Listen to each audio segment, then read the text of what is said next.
bienvenidos al canal Unisofi. Nos acompaña como siempre el arquitecto Fernando Vilchis, de Experto en Arte, y nos va a platicar ahora sobre dos exposiciones, me decía, en el Museo Nacional de Arte.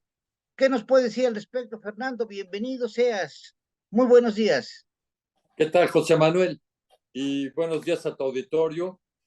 Mira, tuve la fortuna de presenciar la inauguración de una exposición magnífica, pero no es nomás esa exposición, o más bien fueron dos exposiciones temporales en el Museo Nacional de Arte.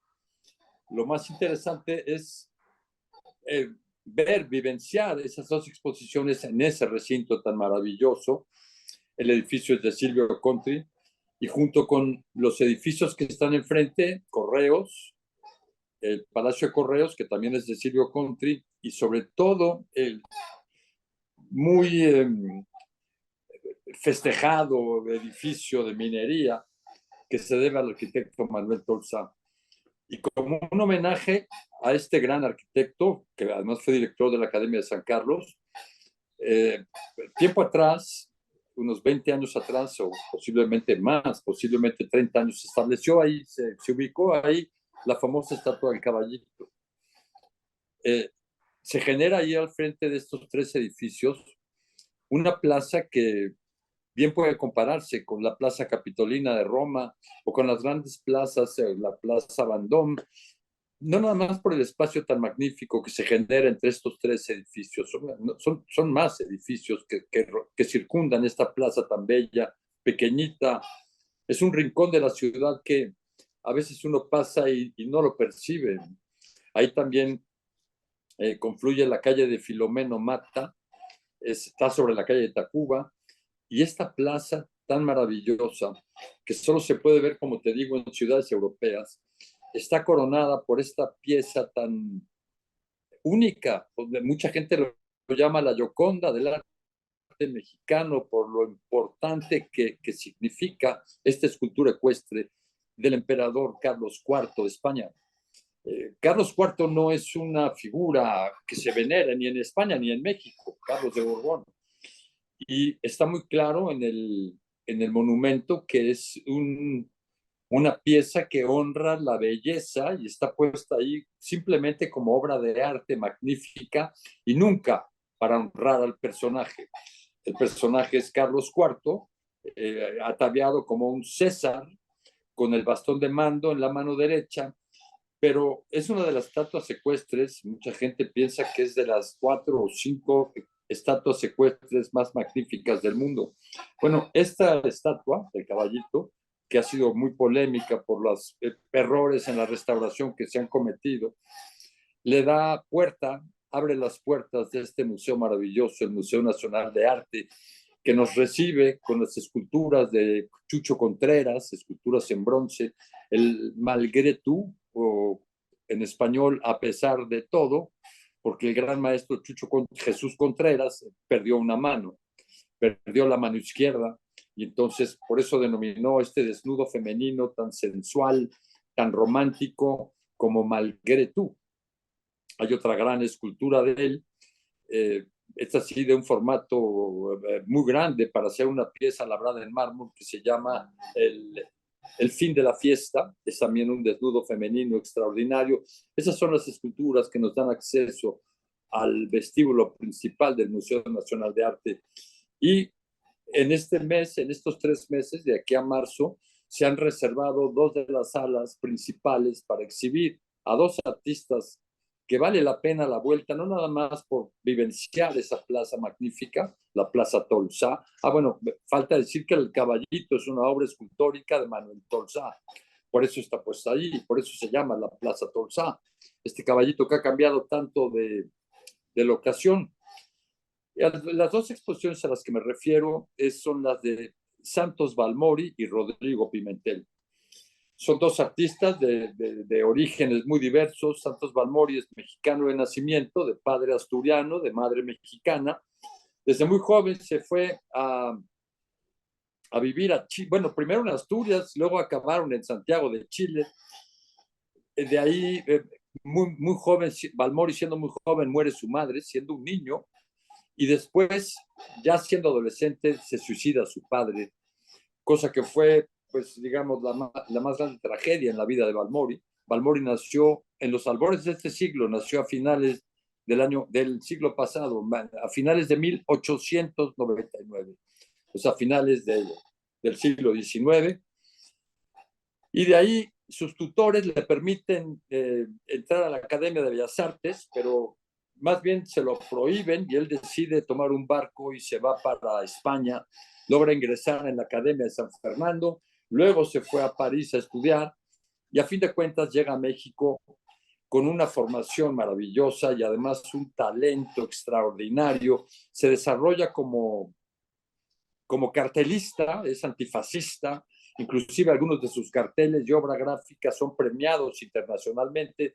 y aún así no fue bien recibido por la famosa Escuela Mexicana de Pintura que lideraban en aquel tiempo Orozco, Rivera, Siqueiros y el grupo de artistas que se aliaron, digamos, se alinearon en este pensamiento de la Escuela Mexicana, de la exaltación de la clase obrera, por ejemplo, y no le dieron una buena acogida a Santos Balmori, que llegó con muchas influencias europeas, sobre todo del realismo español, del cubismo sintético picasiano, posiblemente de los metafísicos italianos, en fin, era un artista demasiado europeo para lo que estaba planteándose aquí en México, con el poder de estas figuras tremendas a las que ya me he referido, Orozco, Siqueiros, Rivera y todos los demás muralistas de primera y segunda generación.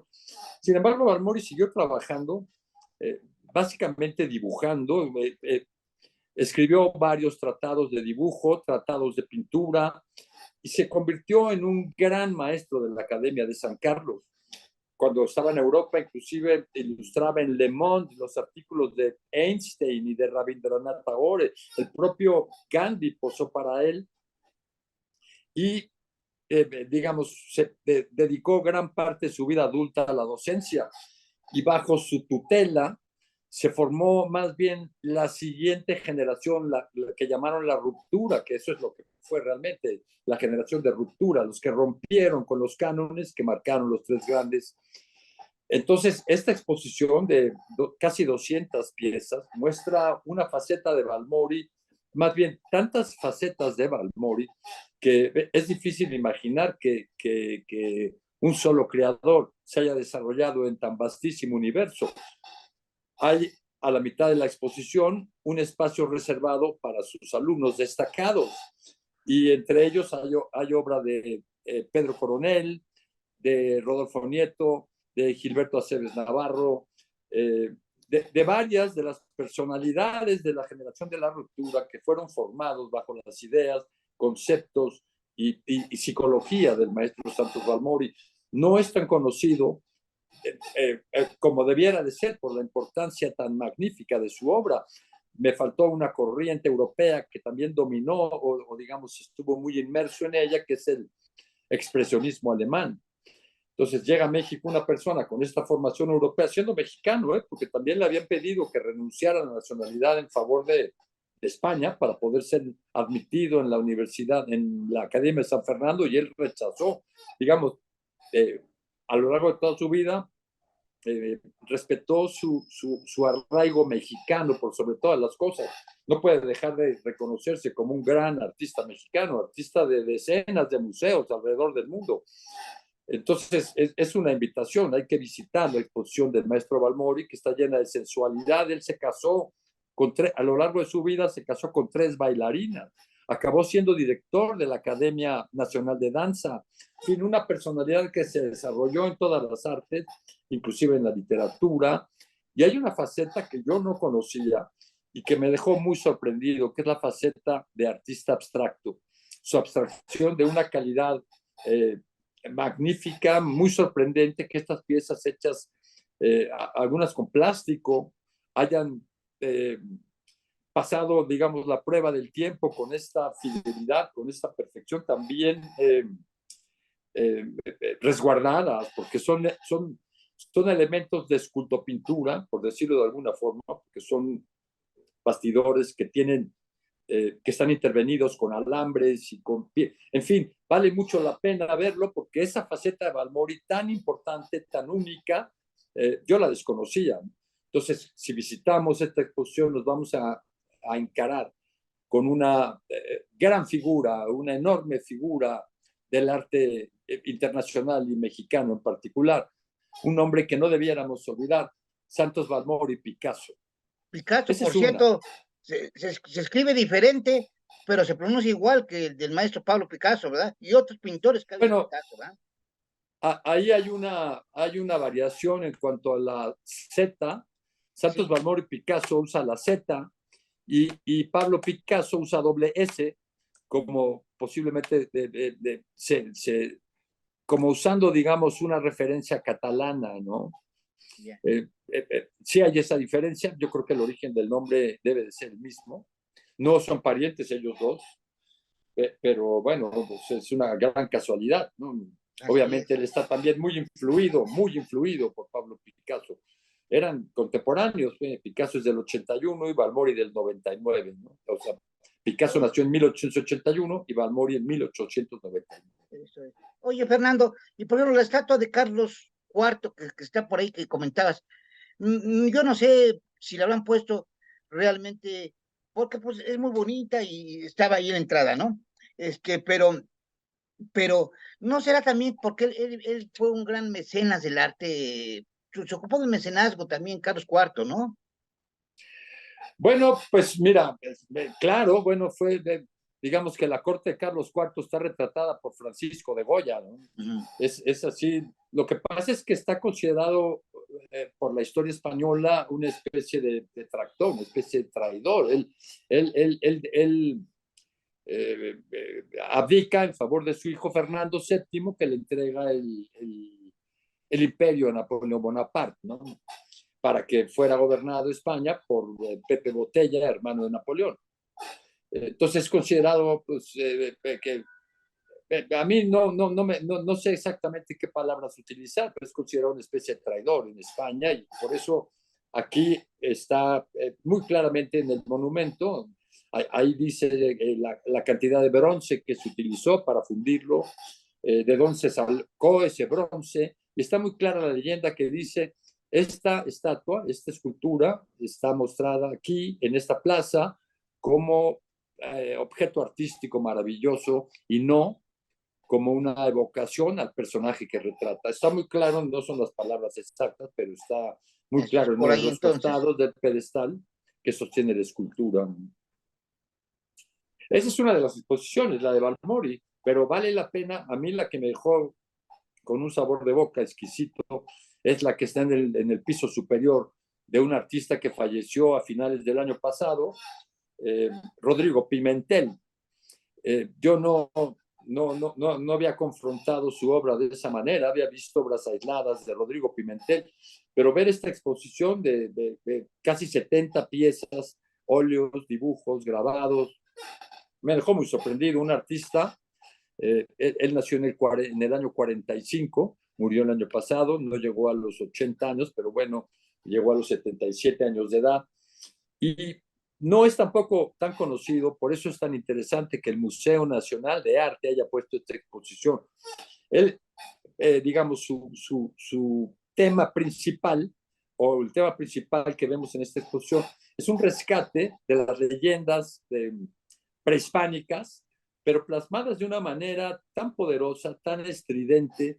Se conocen, las personas que lo conocieron hablan de un carácter muy afable, muy amable, muy abierto a la charla, una gente de gran paz, una gente con una gran capacidad caer simpático, digamos, una gente, pero su pintura refleja exactamente lo contrario, refleja un poder interior fortísimo a través de colores directos, de colores básicos, los rojos, los amarillos, los azules, sobresaltan con una furia y además un dominio, un control sobre la pista, digamos, de las máscaras, los personajes, los animales, los jaguares, los aves, los rostros de estos animales contundentes, rotundos, expresados de una forma con una pureza y una fuerza extraordinaria. También hay una sección de paisaje, entonces es otra recomendación. Yo me sorprendí muchísimo de este artista tan interesante, Rodrigo Pimentel. Rodrigo Pimentel. México ha tenido muchos artistas importantísimos, Balboa y Picasso, por ejemplo, de la Ciudad de México, ¿no? Y Rodrigo, y Pimentel, pues él fue, él es michoacano, ¿verdad? Es michoacano, precisamente, sí, claro. Michoacano. Sí, sí. Es maravilloso que nos hables de estos temas, que se conozcan estos pintores, artistas, escultores mexicanos, de todo tipo, que seguiremos hablando, porque es mucha la producción de México, ¿no? Es Pero es muy muchísimo, y de difícil. muchos estados de la República, ¿no? Es muy difícil encontrarte con exposiciones tan bien montadas, tan bien iluminadas, sí, tan bien referidas, con tanta información para el que se tome. Además está junto a la sala que preside el cuadro maravilloso del maestro Antonio Fabrés, el cuadro que se llama Bacanal de Fabrés, que es, bueno, a Fabrés se le debe, no se podría entender la Escuela Mexicana de Pintura sin el maestro Antonio Fabrés. Fue el maestro de Rivera, de Orozco, de Saturnino Herrán, por supuesto de Santos Balmori. Bueno, esta pieza ni Rembrandt, digo, es una pieza del siglo XIX, pero qué perfección, qué manera o sea, qué gran artista es Antonio Fabrés. Es un cuadro muy grande, mide 3 metros de altura por 5,50 de ancho, y está en una sala presidiendo, más bien es el remate principal del Museo Nacional de Arte, esta pieza de Antonio Fabrés. Entonces, después de ver la exposición magnífica de Rodrigo Pimentel, uno se topa de frente con esta pieza exquisita del maestro Antonio Fabrés. Vale mucho la pena esa visita que les sugiero al Museo Nacional de Arte. Vas muy céntrico, ¿no? Muy céntrico, cerca ahí de la Alameda Central, ¿no? Está a espaldas de Bellas Artes, sí, en el cruce del eje central y la calle de Tacuba. Y si quiere uno caminar unas cuantas cuadras más, puede llegar al Museo de San Ildefonso y darse un baño del arte de Sergio Hernández.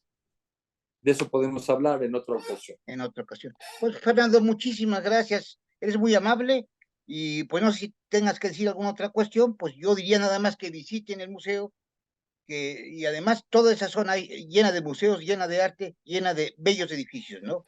Sí, caminar esa calle, que es la calle de Hidalgo, que empieza justo donde acaba Tacuba y termina en el Paseo de la Reforma. Bueno, ahí está el museo, además del Museo de Bellas Artes, está el Callejón del 2 de Abril, que está lleno es una especie de pequeña lagunilla, donde se han, desde hace muchos años, reunido los anticuarios, los chachareros, ahí puede uno encontrar joyas, el Callejón del 2 de Abril, y luego está el Museo Franz Mayer, y en la esquina, lo que era antes está el Teatro Hidalgo, y en la esquina, junto al Franz Mayer, está lo que era el Hotel Cortés, que lo adquirió don Antonio del Valle y fundó ahí el Museo Caluz, que es el museo de los refugiados españoles. Es una visita que vale mucho la pena, muy recomendable para este fin de semana, José Manuel. Pues muchísimas gracias, Fernando, y nos vemos la próxima semana. Será un placer, muchas gracias a ti. Saludos a todos, muchas gracias, y si lo tienen a bien, suscríbanse, que nos ayuda muchísimo para poder continuar con este canal no lucrativo además. Gracias.